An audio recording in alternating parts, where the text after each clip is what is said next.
Welcome back to chapter number 2 which is setting a right mindset. कैसे एक right mindset हमें setup करना है। हमने पहले वाले सेशन में देखा कि क्या इंट्रोडक्शन है पूरा 11 एपिसोड्स ऑफ बूट कैंप के अंदर, और हमें इस सेशन में एग्जैक्टली माइंडसेट से हम चालू करने वाले हैं। क्या एग्जैक्ट माइंडसेट आपको जरूरत है आज की डेट पे कोई भी बिजनेस आपको चलाने के लिए, स्पेशली हमारी बिजनेस विद ज्ञान कमाओ के अंदर। कैसे क्या लोग जो भी टॉप अर्नर्स है आज की डेट पे, हमने 4 लाख प्लस की कम्युनिटी हमने बना के रखा है। 4 लाख लोगों से भी ज्यादा लोगों की जिंदगी हमने बदला है आज की डेट पे, एंड वो भी उसमें से बहुत सारे लोग हैं जो 10 लाख 15 लाख 25 लाख 20 लाख 2 3 4 से लेके हर बंदा ने अपने अपने महीने की इनकम में जनरेट करके रखे हैं। एंड उनकी एग्जैक्ट क्या माइंडसेट है, क्यों वो लोग उतना अचीव कर पा रहे हैं, वो क्या सोच रहे हैं हर दिन के बारे में, उनके दिमाग में क्या बैठा हुआ है, वो आज हम इस एग्जैक्ट एपिसोड में देखने वाले हैं। क्योंकि mindset is everything, mindset is everything है, हम वो इन डेप्थ में देखने वाले हैं। ठीक है, तो बेसिकली हम समझने वाले हैं। ठीक है, तो सबसे पहला माइंडसेट का एक क्या बोलते हैं हमारे 7 पॉइंट्स है इसके अंदर, एंड 7 पॉइंट रूल होने वाला है ये आपके माइंडसेट का। एंड आप हमें देखिए पूरा का पूरा सेशन में एक चीज आप समझ के एंड ये चीज दिमाग में रख के हम सुनने वाले, देखने वाले और सीखने वाले। ठीक है, पहली बात, एफिलिएट एक रियल बिजनेस है, ये कोई गेट रिच क्विक स्कीम नहीं है। ठीक है, एफिलिएट मॉडल ऑफ बिजनेस जो है वो एक रियल बिजनेस है, कुछ गेट रिच क्विक स्कीम नहीं है। मैं आपको समझाता हूं। अमेजॉन, उबर एंड फ्लिपकार्ट का मैं आपको एग्जांपल देता हूं, इससे आपको समझ आएगा एफिलिएट मार्केटिंग कितना बड़ा इंडस्ट्री है। अमेजॉन क्या है, मल्टी ट्रिलियन डॉलर कंपनी है, बिलियन भी नहीं, मिलियन नहीं, बिलियन नहीं, मल्टी ट्रिलियन डॉलर कंपनी है। वो क्या कर रहा है, वो भी एफिलिएट मॉडल बिजनेस में है। सर आप बोलोगे कैसे, मैं बता रहा हूं। एफिलिएट मॉडल बिजनेस होता क्या है, प्रोडक्ट सेल करो, कमीशन लो, वही तो क्या बोलते हैं एफिलिएट मॉडल बिजनेस होता है। अमेजॉन क्या करता है, अमेजॉन हमारे सेलर से प्रोडक्ट लेता है, सेल करता है कस्टमर को मार्केट प्लेस पे, कमीशन लेता है, मॉडल बिजनेस है ना। उबर क्या करता है, फ्लिपकार्ट भी वही कर रहा है। उबर क्या कर रहा है, उबर क्या कर रहा है, उबर राइड दे रहा है, सर्विस दे रहा है, राइड्स दे रहा है, ऑटो सर्विस दे रहा है, कार का सर्विस दे रहा है, और बीच में क्या कर रहा है, बीच में कमीशन ले रहा है ना। वो भी तो एक एफिलिएट मॉडल बिजनेस है। उबर में मल्टी बिलियन डॉलर कंपनी है ना। आज की डेट पे जितने भी बड़े बड़े कंपनीज जो ट्रिलियन डॉलर्स कंपनीज है ना, प्रोडक्ट या सर्विस बन के जो मार्केट प्लेसेस कंपनीज है, वो सारे के सारे एफिलिएट मॉडल बिजनेस को ही तो फॉलो कर रहे हैं, है ना। एफिलिएट मॉडल बिजनेस को तो ये फॉलो कर करके ये लोग इतने मल्टी बिलियन नेशनल कंपनीज बना रहे हैं आज की डेट पे। एग्जैक्टली, एंड वही चीज आज हम सीखने वाले हैं। एफिलिएट मॉडल जो बिजनेस है, ये एग्जांपल देने का मेरा जो मोटिव था ना, ये आपको ये समझाना था कि एफिलिएट मॉडल बिजनेस बस ये आपको क्या बोलते हैं, छोटी लेवल पे कुछ नहीं है, और ये कुछ गेट रिच स्कीम नहीं है, ये कुछ गेट रिच क्विक स्कीम नहीं है। ये एक ऐसा मॉडल है जहां पे लोगों ने इस्तेमाल करते हुए मल्टी बिलियन नेशनल कंपनीज बनाए हैं। ठीक है, एंड वही चीज आपको दिमाग में रखना है कि जो एफिलिएट मॉडल बिजनेस है, it's a very proud business है जो आप आज के डेट पे एंटर कर रहे हो। एंड आप भी क्या करने वाले हो, आप भी कुछ बेच के कमीशन ही लेने वाले हो, है ना। एग्जैक्टली, एंड वही चीज एक बहुत बड़ी स्केल पे जब आप करोगे ना, बहुत बड़े लेवल पे इनकम भी होता है।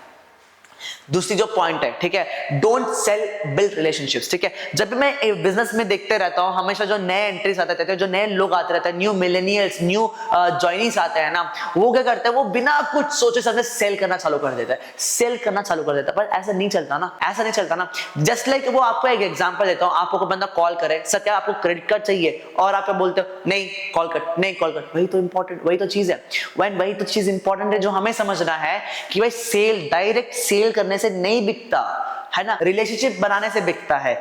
क्यों बिकता है रिलेशनशिप बनाने से, क्योंकि रिलेशनशिप का मतलब क्या है, एक क्रेडिबिलिटी है, एक ट्रस्ट है, एक क्या बोलते हैं रिलेशनशिप बनने के बाद एक credibility, trust and outmost respect buildup होता है दूसरे इंसान के लिए, है ना। सुनने की लायक जो बंदा सामने वाला बन जाता है, तभी उसी को तो बोलते हैं रिलेशनशिप, है ना। रिलेशनशिप एक क्रेडिबिलिटी, ट्रस्ट फैक्टर बहुत ज्यादा जनरेट होने होता है, और जब रिलेशनशिप आती है तो दूसरा बंदा सुनता है, एंड जब सेल करता है तो सेल भी होता है, एंड उसी को बोलते हैं रिलेशनशिप। एंड वही बहुत इंपॉर्टेंट है।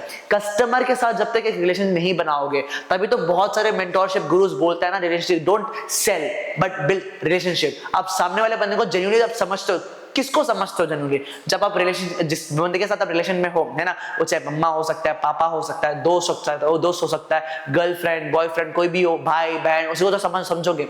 जब आप कॉल्स पे, है ना, हाँ भाई मैं समझ रहा हूँ, भाई मैं समझ रहा हूँ, बहन मैं समझ रहा हूँ, चाचा मैं समझ रहा हूँ, चाची मैं समझ रहा हूँ, है ना, कोई बात नहीं, मैं हूं, दोस्त मैं समझ रहा हूं, है ना। जब आप ये चीज बोलोगे, रिलेशन बिल्डअप होगा, उनका प्रॉब्लम समझोगे, फिर ही तो बिकेगा। कोई बात नहीं, हम इसको एग्जैक्टली कन्वर्जन वाले टॉपिक में हम इन डिटेल में समझेंगे, बट आप ये चीज समझ गए ना, mindset, most important mindset, you are not selling, you are making a relationships, ये आपको क्लियर रखना है, ठीक है। फिर take action and give it time, ठीक है, बहुत इंपॉर्टेंट टॉपिक है। जब आप कुछ भी चीज करने आज की डेट पे जाते हो, इट्स जस्ट लाइक क्या बोलते हैं, पेड़ होता है ना, जस्ट लाइक अ पेड़। जब आप सीड को मतलब ग्राउंड में आप जब सो करते हो ना, एक सीड जब आप ग्राउंड को उसमें सो करते हो और मिट्टी लगा के पानी डालते हो, एक दिन में तो आपको प्लांट उग के नहीं आएगा, है ना, एक दिन में तो आपका पौधा जो है वो उके नहीं आएगा, आपको टाइम देना पड़ता है। बट जो एक्शन है वो हर दिन लेना है, आपको हर दिन तो पानी उसके अंदर डालना है, ताकि आपका जो पेड़ है वो आराम से प्लांट पौधा उगे, फिर पौधे से आप पेड़ उगे, है ना। वो टाइम लगता है, 1-2-3 साल का टाइम लगता है। एग्जैक्टली हर एक बिजनेस आज के डेट में यही है। आज हमने बिजनेस ज्वाइन कर लिया, आज हमने बिजनेस सेटअप कर लिया, और मैं क्या सोच रहा हूँ, मैं 1-2-3-4 दिन में ही मैं बिजनेस को एक मल्टी मिलियन नेशनल कंपनी बना दूं, है ना। 1-2-3-4 दिन में ही मैंने क्या लाखों रुपए कमा दूं। ऐसा चीज नहीं चलता, ठीक है। बिजनेस ऐसा नहीं चलता। आपको कुछ भी चीज आज के चालू करें ना, आपको हर दिन एक्शन लेते रहना है, उसके में कंसिस्टेंट रहते रहना है, और आपको बिजनेस क्या बोलते हैं, वैसे तो टाइम देना चाहिए, और तभी तो बड़ा होगा, ठीक है। और चौथा जो है, नेवर स्टॉप लर्निंग, ठीक है, नेवर स्टॉप लर्निंग। कभी भी आपको जो लर्निंग है वो नहीं रुक सकता। जिस दिन आपने ये समझ गए कि मैं सब जानता हूं, उस दिन का आपका लर्निंग जर्नी खत्म हो जाता है, ठीक है। रिमेंबर, एक कोटेशन मेरे दिमाग में आ रहा है, आपको सुनना पड़ेगा, ठीक है, जो काफी मेरी लाइफ में बहुत इंपैक्ट कर चुका है, ठीक है। और वो कोटेशन ये कहता है कि when you talk you only repeat what you know, but when you listen you may learn something new. And exactly आपको हमेशा जब एज अ कंपनी का फाउंडर या स्पेशली एन एफिलिएट मार्केटर, जब आप हर दिन सीखते हो ना, तभी हमारे बिजनेस में एक प्रोग्रेस होता है, और जब प्रोग्रेस होता है तभी हमारे बिजनेस में रिजल्ट आना चालू हो जाता है, ठीक है। फिर आती है हैव रियलिस्टिक एक्सपेक्टेशंस, है ना। एग्जैक्टली ये चीज क्या बोलते हैं, हमारे थर्ड पॉइंट से रिलेटेड है ना। ऐसा क्या बोलते हैं, एक्सपेक्टेशन बना रहे हो कि 3 दिन में मैं करोड़ों कमा लूंगा, ऐसा कभी नहीं होने वाला। आपको रियलिस्टिक एक्सपेक्टेशन लगा के चलना है। ये क्यों मैं बता रहा हूँ, क्योंकि बहुत सारे लोग इस बिजनेस में आते हैं, सोचते भाई मैं महीने को 10-15 लाख कमा लूं। भाई आपने सीखे कुछ नहीं है, 10-15 लाख नहीं होगा, है ना। और क्यों मैं एक चीज क्लियर कर रहा हूं पहले, क्योंकि बहुत सारे लोग कर भी लेते हैं वैसे, ठीक है, जो इतना रैपिड एक्सपेक्टेशन लेता है। बट मैं चीज इसलिए बोल रहा हूं क्योंकि इस एक पॉइंट की वजह से बहुत सारे लोग क्विट भी कर लेते हैं। यार मैं जो सोचा वो हो नहीं रहा, मेरे से हो नहीं रहा, मेरे स्किल्स नहीं है, और मैं क्विट कर रहा हूं। ये चीज नहीं होना चाहिए, है ना। इसीलिए मैं आपको हर चीज इन डेप्थ में समझा रहा हूं, क्योंकि माइंडसेट काफी मैटर करता है। ये सारी चीजें अगर सही तरीके से समझेंगे तो, है ना। उसके बाद आता है बी कंसिस्टेंट। भाई हम कंसिस्टेंट क्यों कहते हैं, अब ऐसे तो नहीं है कि अगर जीने के लिए हमें सांस तो लेना पड़ता है ना। जिस दिन हम सांस लेना बंद कर दे तो आप जी भी नहीं पाएंगे। आप सांस लेना बंद कर देंगे, कितने टाइम तक आप जी सकते हो, मैक्सिमम 1 मिनट 2 मिनट, फिर 3-4 मिनट में तड़पोगे, फिर 4-5 मिनट में आपकी सांस घुटने लगेगी, फिर क्या बोलते हैं, आपकी आंखें सब क्या बोलते हैं यार, दुनिया थोड़ा फील होने लगेगा, फिर 7वें 8वें 10-15 मिनट में तो हम फिर ऊपर ही चले जाएंगे, है ना। Exactly that's what consistent is mean, है ना। जब तक दिल का धड़कन रहेगा तब तक आप जीरो, एग्जैक्टली जब तक आपकी मेहनत रहेगी तब तक बिजनेस रहेगा, जब तक आप बिजनेस के बारे में एक्शन लेते रहेंगे, जस्ट लाइक अ पेड़, है ना, पेड़ की तरह। बट बिजनेस में एक बहुत ही इंपॉर्टेंट चीज है, इसमें क्या होता है, इसमें स्टार्टिंग की 1-2 साल की कंसिस्टेंसी होनी पड़ती है। एक बार कंसिस्टेंसी हमने मेंटेन कर ली ना, उसके बाद है ना, उसके बाद छोड़ भी देंगे ना, एक बार छोड़ भी देंगे ना, ये एक मैजिकल चीज है जो लाइफ की फिलॉसफी, एक लाइफ की लॉ को उल्टा कर देता है, ठीक है। कंसिस्टेंसी के बिना भी क्या आप जी पाओगे सांसें?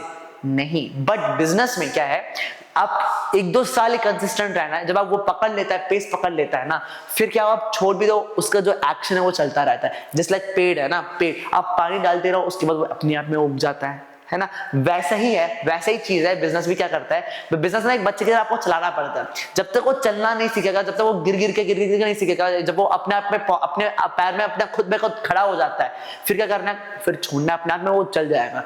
एक यूट्यूब चैनल जो होता है ना, इंस्टाग्राम चैनल में आपको तब तक कंसिस्टेंट रहना है जब तक 0 से लेके 1-2-3 लाख फॉलोअर्स तक ना पहुंचे। जब वो पहुंच जाता है, वो रील अपने आप में अभी लोग देखते ही जाएंगे जब तक वो है, ठीक है। वही चीज हमें कंसिस्टेंटली रहना जब तक वो चीज ना हो जाए, ठीक है। And never give up. Again, no one can beat that one person who never gives up, right. कोई भी बंदा उस बंदे को नहीं रोक सकता जो बंदा कभी गिव अप ही नहीं करता, एंड हम नहीं देने वाले हैं, ठीक है। ये चीज consistency, realistic expectation and second point से भी जुड़ता है, ठीक है। सेकंड देन थर्ड पॉइंट से भी जुड़ता है कि अब अगर हम कभी गिव अप ही नहीं करते तो सोचो क्या रेपुटेशन है, हमारी क्या मेहनत रंग लाएगा। क्योंकि ठीक है, ये बहुत ही इंपॉर्टेंट चीज है जो हमारे दिमाग में बैठना है। कि नेवर गिव अप। दुनिया वही तो चीजों को वही लोगों को तो याद रखती है जो कभी मेहनत पे गिव अप ही नहीं करे, चाहे वो बिल गेट्स हो, चाहे वो अंबानी हो, चाहे क्या बोलते हैं हमारे बड़े बड़े जो बिलियनियर्स हो, ठीक है। वैसे हमारे धीरू भाई अंबानी के लिए भी दो बेटे थे,